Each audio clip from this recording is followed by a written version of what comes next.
പുതിയൊരു വീഡിയോയിലേക്ക് എല്ലാവർക്കും സ്വാഗതം. അങ്ങനെ നമ്മൾ രാവിലെ അമ്മയുടെ സന്നിധിയിൽ നിന്ന് ദർശനമെല്ലാം കഴിഞ്ഞ് ഞങ്ങളിപ്പോൾ മുരുടേശ്വറിലേക്ക് പുറപ്പെട്ടിരിക്കുകയാണ് കേട്ടോ. വൈകുന്നേരം അവിടെ നിന്ന് ടാക്സി പിടിച്ച് മുരുടേശ്വരത്തോട്ട് പോവുകയാണ് കേട്ടോ. ഏകദേശം 2 മണിക്കൂർ യാത്രയുണ്ട് മൂകാംബികയിൽ നിന്ന് മുരുടേശ്വരത്തിലോട്ട് പോകാൻ. മൂകാംബികയിൽ നിന്ന് മുരുടേശ്വരത്തേക്ക് ഏകദേശം 60-70 കിലോമീറ്റർ ദൂരമുണ്ട്. പലർക്കും ഉള്ളൊരു സംശയമാണ് ഓട്ടോയാണോ ടാക്സി എടുക്കുന്നതാണോ ഏറ്റവും നല്ലതെന്ന്. സത്യം പറഞ്ഞാൽ ഇത്രയും ദൂരത്ത് ടാക്സി വിളിക്കുന്നതാണ് ഏറ്റവും നല്ലത്. കാരണം നല്ല ദൂരമുള്ളത് കൊണ്ട് തന്നെ ഓട്ടോയിൽ പോയാൽ അല്പം തളർച്ച അനുഭവപ്പെടാം.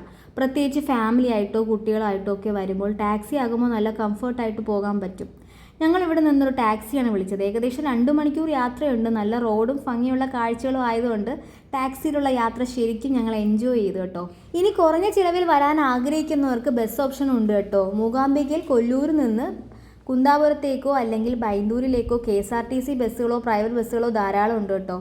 അവിടെ എത്തിയാൽ മുരുടേശ്വരത്തേക്ക് പോകുന്ന ബസ്സുകൾ എളുപ്പത്തിൽ തന്നെ കിട്ടും. കൊല്ലൂരിൽ നിന്ന് നേരിട്ട് മുരുടേശ്വരത്തേക്ക് ബസ്സുകൾ കുറവായതുകൊണ്ട് കണക്ഷൻ ബസ്സുകളെ ആശ്രയിക്കുന്നതാണ് നിങ്ങൾക്ക് നല്ലത്.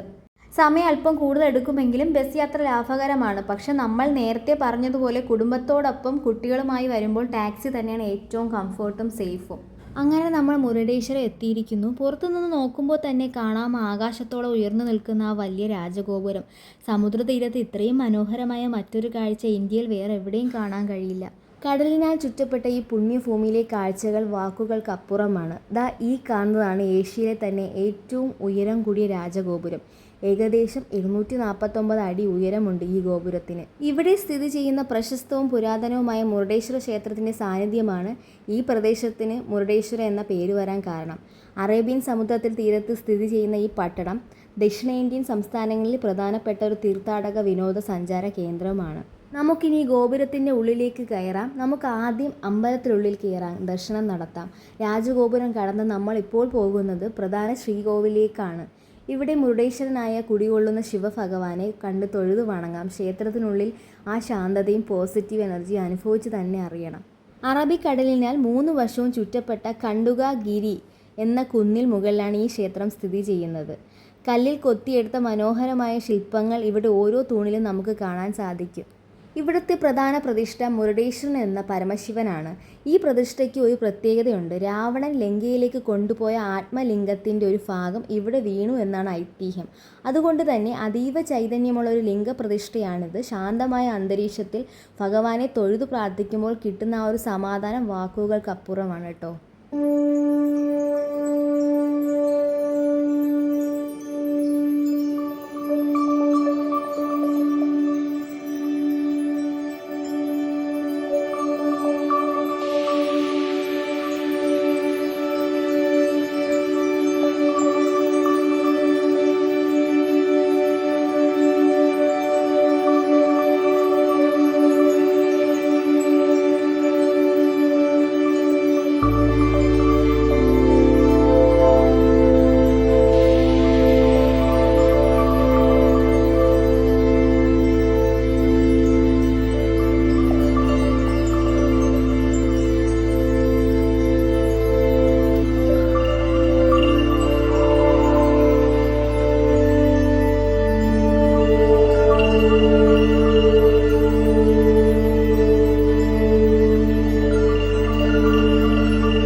ഭഗവാനെ തൊഴുതു മനസ്സ് നിറഞ്ഞ് പുറത്തിറങ്ങിയ ശേഷം നമുക്കിനി ഗോപുരത്തിൻ്റെ അകത്തേക്ക് കയറാം.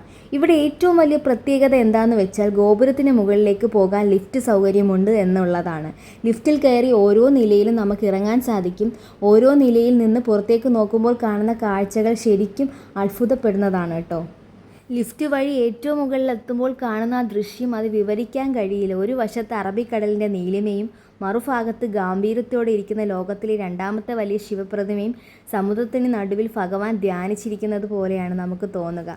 ഈ ഉയരത്തിൽ നിന്ന് താഴേക്ക് നോക്കുമ്പോൾ മുരുടേശ്വരൻ്റെ പൂർണ്ണരൂപം നമുക്ക് കാണാൻ പറ്റും. ഈ ഗോപുരത്തിന് ഏകദേശം 20 നിലകളുണ്ട്. ഓരോ നിലയിലും ലിഫ്റ്റ് നിൽക്കുമ്പോൾ അവിടുത്തെ ജനലിലൂടെ പുറത്തേക്ക് നോക്കിയാൽ കിട്ടുന്ന കാഴ്ചകൾ ശരിക്കും നമ്മളെ അത്ഭുതപ്പെടുത്തും.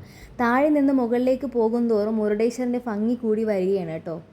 ഓരോ നിലയിൽ നിന്ന് അറബിക്കടലിൻ്റെ തിരമാലകൾ ക്ഷേത്രത്തിൽ അടിവാരത്ത് വന്ന് അടിക്കുന്നത് നമുക്ക് കാണാം. ദാ നോക്കൂ, ഒരു വശത്ത് നീലക്കടലും മറുഭാഗത്ത് ഗാംഭീര്യത്തോടെ ഇരിക്കുന്ന ശിവപ്രതിമയും നമുക്ക് കാണാൻ പറ്റും കേട്ടോ. ഏറ്റവും മുകളിലെ നിലയിൽ എത്തുമ്പോൾ മുരുടേശ്വർ എന്ന ഈ പുണ്യഭൂമി ഒരു മാപ്പ് പോലെ നമ്മുടെ മുന്നിൽ തെളിയും.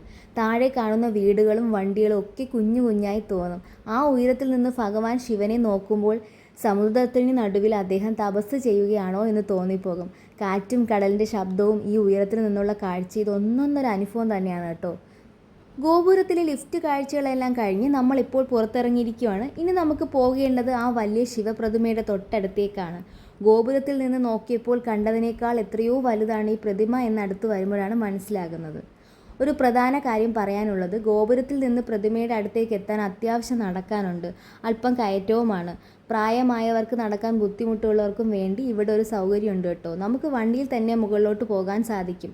നടക്കാൻ വയ്യാത്തവർക്ക് ഈ വണ്ടി സർവീസ് വലിയൊരു അനുഗ്രഹമാണ് കേട്ടോ. നമ്മൾ വന്ന വണ്ടിയിലാണ് ഇപ്പോൾ മുകളിലോട്ട് പോകുന്നത്. ദാ നോക്കൂ, നമ്മൾ ആ വലിയ ശിവരൂപത്തിന് തൊട്ടടുത്ത് എത്തിയിരിക്കുകയാണ് കേട്ടോ.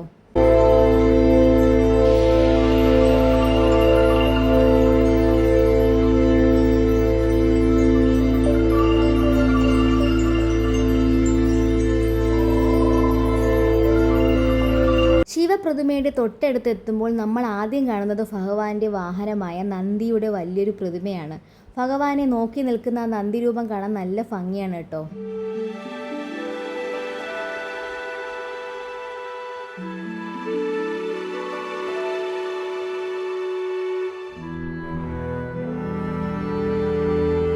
ഇനി ഈ പ്രതിമയുടെ താഴെയായ ഒരു ഗുഹയുണ്ട്, ശിവ കേവ്. ഇതാരും കാണാതെ പോകരുത് കേട്ടോ.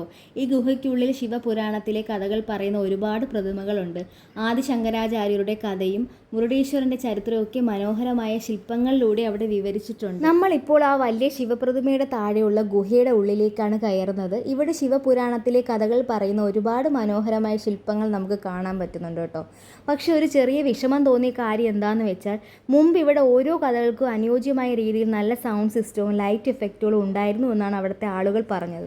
ഇപ്പോൾ എന്തോ സാങ്കേതികമായ കാരണങ്ങൾ അതൊക്കെ നിർത്തി വെച്ചിരിക്കുകയാണ്. നമ്മൾ പോയ സമയത്ത് ലൈറ്റോ സൗണ്ട് ഇഫക്റ്റുകളോ ഒന്നും അവിടെ പ്രവർത്തിക്കുന്നുണ്ടായിരുന്നില്ല. എങ്കിലും ആ ശില്പങ്ങൾ മാത്രം കണ്ടാലും നമുക്ക് ആ ചരിത്രം മനസ്സിലാക്കാൻ പറ്റും. സൗണ്ടും ലൈറ്റും കൂടി ഉണ്ടായിരുന്നെങ്കിൽ അതൊരു വേറെ തന്നെ അനുഭവമായേനെ. എപ്പോഴെങ്കിലും അത് വീണ്ടും തുടങ്ങുകയാണെങ്കിൽ വരുന്നത് കൂടുതൽ നന്നായിരിക്കും.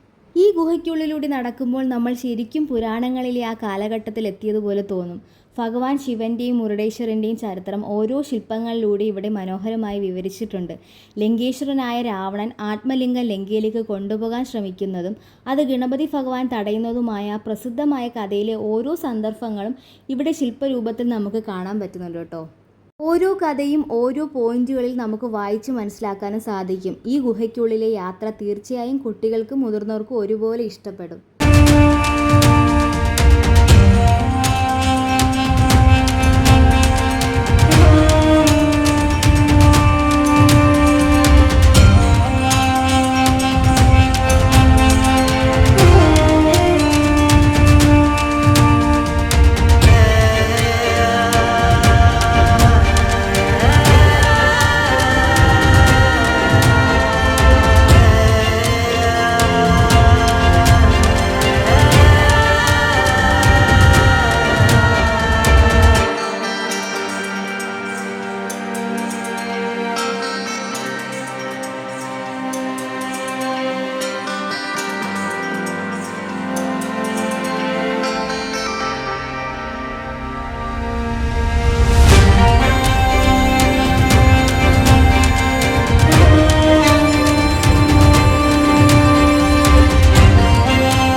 ഗുഹയ്ക്കുള്ളിലെ ആ പുരാണ കാഴ്ചകളെല്ലാം കണ്ട് നമ്മളിപ്പോൾ താഴേക്ക് ഇറങ്ങിയിരിക്കുവാണ്.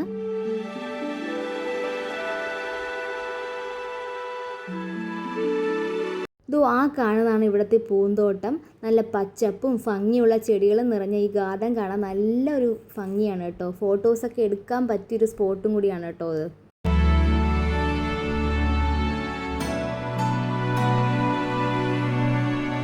ഈ പൂന്തോട്ടത്തിൻ്റെ നടുവിലായി തലയുയർത്തി നിൽക്കുന്ന മറ്റൊരു മനോഹരമായ കാഴ്ചയാണ് ആ വലിയ ശില്പം. ഭഗവാൻ കൃഷ്ണൻ അർജുനൻ്റെ സാരഥിയായി രഥത്തിൽ ഇരിക്കുന്നതും കുതിരകൾ കുതിച്ചു പായുന്നതുമായ ആ ദൃശ്യം അതിമനോഹരമായി ഇവിടെ കൊത്തിവെച്ചിട്ടുണ്ട് കേട്ടോ. അങ്ങനെ മുരുടേശ്വറിലെ വിശേഷങ്ങൾ ഇവിടെ അവസാനിക്കുകയാണ്. ആ വലിയ ശിവരൂപവും രാജഗോപുരവും കടൽത്തീരത്തെ ആ മനോഹരമായ പൂന്തോട്ടവും എല്ലാം കണ്ടപ്പോൾ മനസ്സിന് വലിയൊരു സന്തോഷം തോന്നി കേട്ടോ. ഈ വീഡിയോ നിങ്ങൾക്ക് ഇഷ്ടപ്പെട്ടു എന്ന് കരുതുന്നു. മൂകാംബികയിൽ നിന്ന് മുരുടേശ്വറിലേക്ക് യാത്ര പ്ലാൻ ചെയ്യുന്നവർക്ക് ഈ വിവരങ്ങൾ ഉപകാരപ്പെടുമെന്ന് വിശ്വസിക്കുന്നു. വീഡിയോയെക്കുറിച്ചുള്ള നിങ്ങളുടെ അഭിപ്രായങ്ങൾ താഴെ കമൻറ്റ് ചെയ്യാൻ മറക്കരുത് കേട്ടോ. ഇഷ്ടപ്പെട്ടാൽ ലൈക്ക് ചെയ്യാനും നിങ്ങളുടെ കൂട്ടുകാർക്ക് ഷെയർ ചെയ്യാനും ശ്രദ്ധിക്കുക. ഇതുവരെ നമ്മുടെ ചാനൽ സബ്സ്ക്രൈബ് ചെയ്യാത്തവരുണ്ടെങ്കിൽ ആ ഒരു ബെൽ ഐക്കൺ കൂടി ഒന്ന് അമർത്തി സപ്പോർട്ട് ചെയ്യണേ. അപ്പോൾ അടുത്തൊരു പുതിയ വിശേഷവുമായി പുതിയൊരു വീഡിയോ നമുക്ക് വീണ്ടും കാണാം. അതുവരെ എല്ലാവർക്കും ബായ്.